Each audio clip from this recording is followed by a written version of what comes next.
Hey, it's Matt. Driving on my way to work, and tomorrow is my beautiful wife Angela's birthday. I'm not gonna tell you how old she's gonna be, but yeah, I just want to give her a little birthday message. You know, babe, even though you're not my first love, that honor goes to cheeseburgers. You are my true love. And, you know, I love you. I mean, you're the person that puts up with me. And I do wish I could be a better man for you. I do wish I could provide more for our family. But I can tell you that within 10 years, we will buy a home together. You know, we've been married for 7 years already. We're working on our 8th. So, yeah. Ever since, or when I first met you, I remember just thinking, man, she's way out of my league. And then the more I got to know you, I was just like, wow.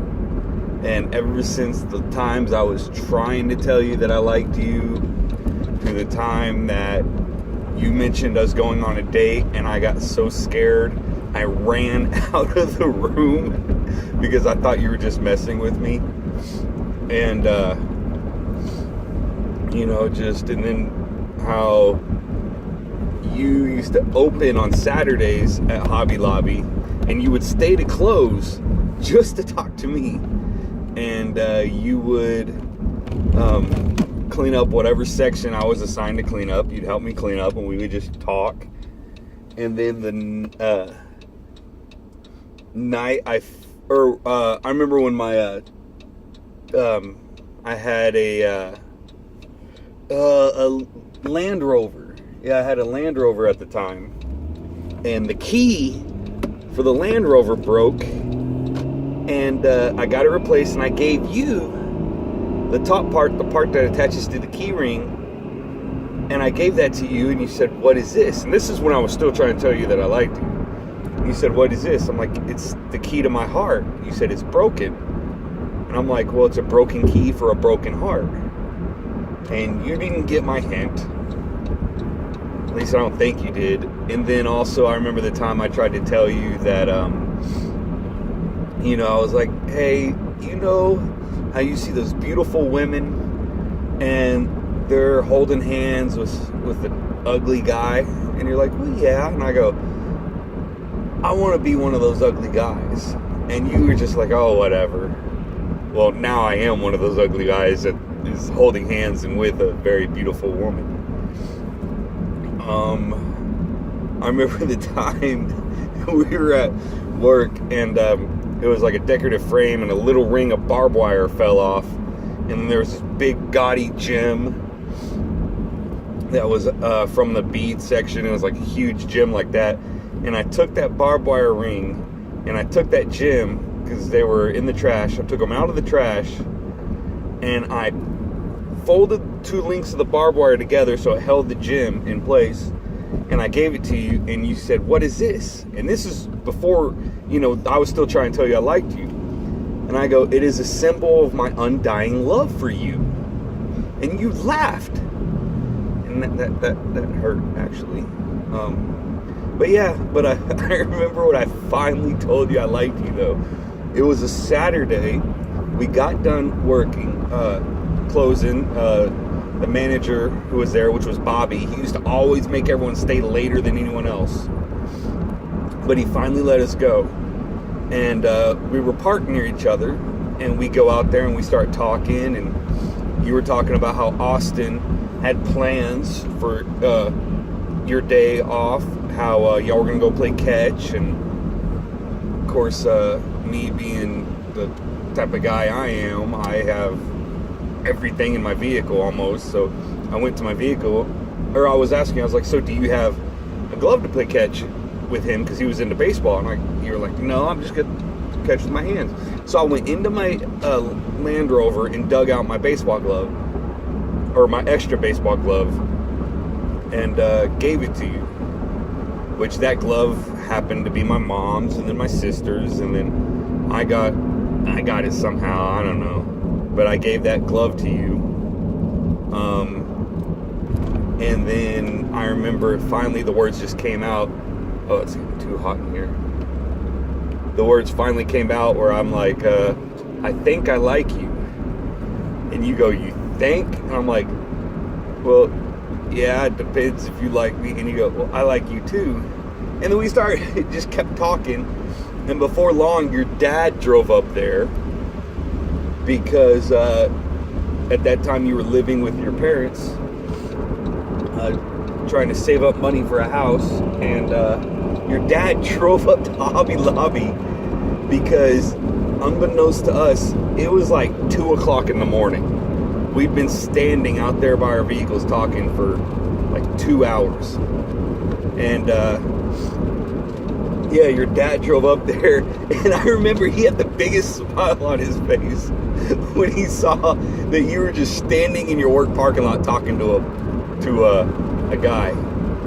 And so then I remember that conversation. I was like, so what do we do? Do we, I don't know, do we, or we ended up exchanging phone numbers. And I was like, so what do we do? Do we, what do we do now? Do we go on a date, or do we go pick out China patterns, or what? And yeah, that was the beginning of the end for us not being single, because you couldn't resist this. Yeah. And but then yeah, we started to date and started falling in love. And then the longer we dated, the more we realized that our lives were connected. You were born in Nashville, Tennessee, but your parents were from Norman, but you, I think you were like 4 or 5, you moved back to Norman. And, you know, I was born in Oklahoma City. And, matter of fact, I'd work not too far from the hospital I was born at. And I went to Putnam City High School. Just so happened you had 2 cousins that went to that school. And you were at my high school graduation. Yeah, you were at my high school graduation. And not only that, you were born in 1977, and I was born in 1981. Your first vehicle was a 1981, was it Trans Am or Firebird? And my first vehicle was a totally sweet 1977 baby blue Monte Carlo with the Landau roof. Oh, that thing was sweet. But yeah, my first car was in 1977. You were born in 1977. Your first car was in 1981. I was born in 1981. So, I mean, it just, you know, it was like, wow. And then also, I remember our first date. Okay, I mean, we hung out a couple times, but our first date, where I actually went and picked you up at your parents' house, which, yeah, I thought you were standing me up the first couple times we were meeting somewhere, because I'd be like, okay, yeah, let's meet at 7 o'clock. It's 7:30. Of course, knowing me, I'd get there like at 6:35, 6:40, and then like 7:30 you'd show up, and I'm like, and I'm sitting there, I'm like, okay, do I text her? Do I text her? And then you finally show up a half hour late, because, you know, that's what you do. I know, right now watching this, you're like, shut up. But yeah, you I thought you were standing me up. But our first date where I went and picked you up, I remember I stopped and I bought you a single rose. And I show up at your front door, and you open the door, or your dad opened the door, and then your dog ran out of the house, and you ran out after him trying to get him. And I'm standing there holding the flower, and I want to help you. So I hand the flower to your dad and say, here you go. So I hand the flower to your dad, and then I take off running after the dog, Teacup, which I caught, you know. And so technically, I gave your dad a flower before I even gave you a flower, which, yeah, that's, oh, that's funny. And then, you know, we just kept dating and then fell in love and started talking about marriage and about how we wanted to have at least one more kid, you know, because you had a son from a previous relationship. I had a son from a previous relationship, and we each knew we wanted at least one more kid. Oh, someone won the Powerball because it's down to 40.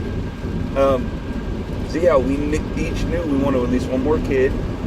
And then we started talking about, you know, how we're both getting older and all this. So, and then you went to my family reunion with me, and you were miserable. You were not feeling good to start, but you hung in there and you toughed it out.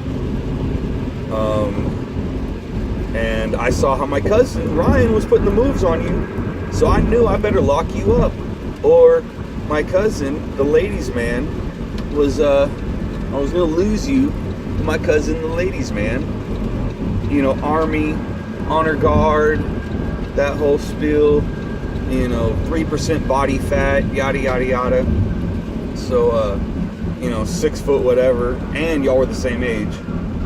And, you know, I was just like, man, I do not, and that got me thinking about losing you. And I was like, I really don't want to lose her. So we went back to your apartment, because you had an apartment by this time. And because my apartment was tiny and messy. I say lived in, it was messy.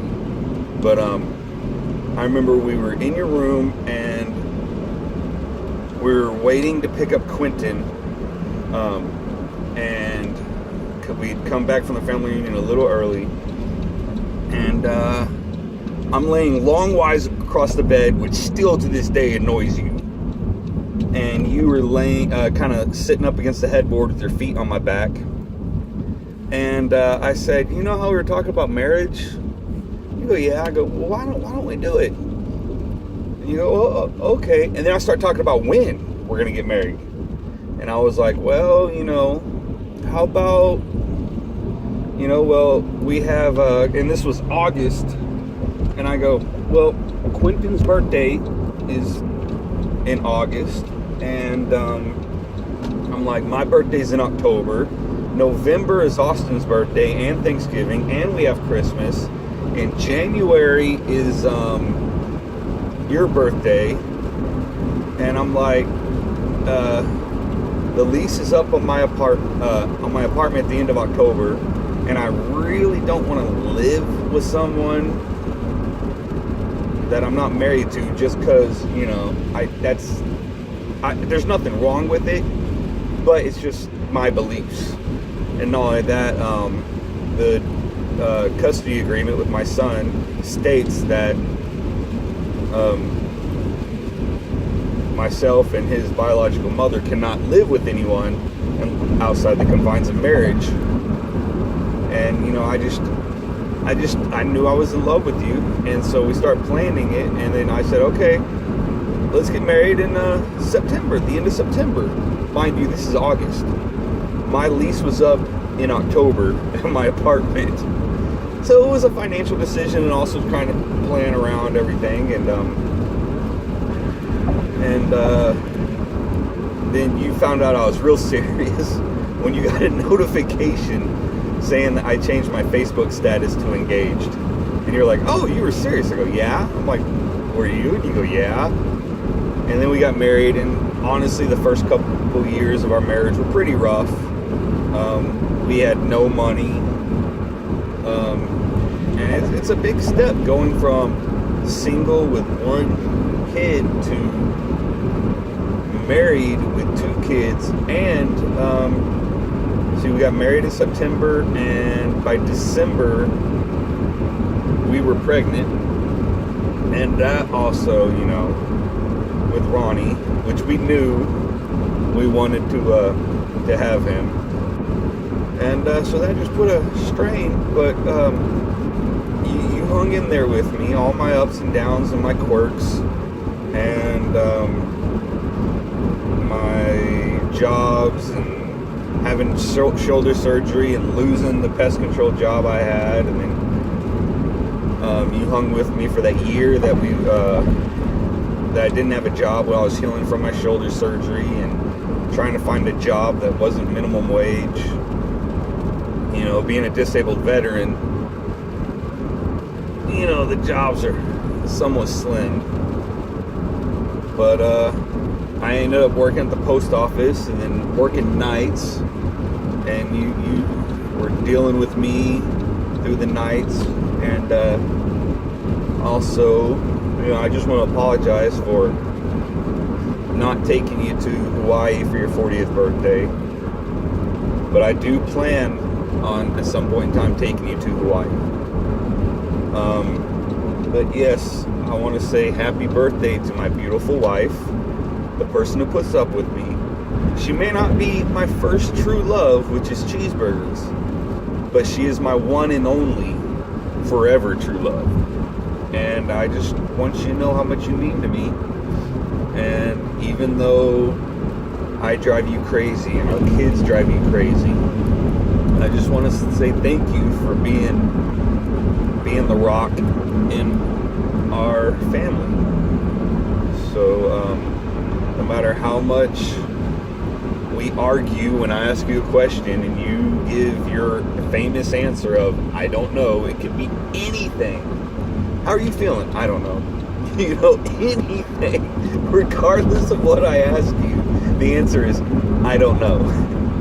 It could be anything. Is it raining? Is it cold outside? I don't know. You know, anything. Your famous answer is I don't know. So yeah, I just wanted to say happy birthday, and I promise that things will get better. Things have gotten better from when we first got married, living in a 2-bedroom apartment to now we're in a 3-bedroom house with a huge yard and ornery kids and dogs. But yeah, things are getting better. Hopefully I have a lot more birthdays to annoy you. Oh, real quick, last year on her birthday, she turned 40, and so I put 40 memes on our joint Facebook page, you know, saying happy birthday, and it was hilarious. It was outright hilarious. And yeah, so I love you, babe, and happy birthday.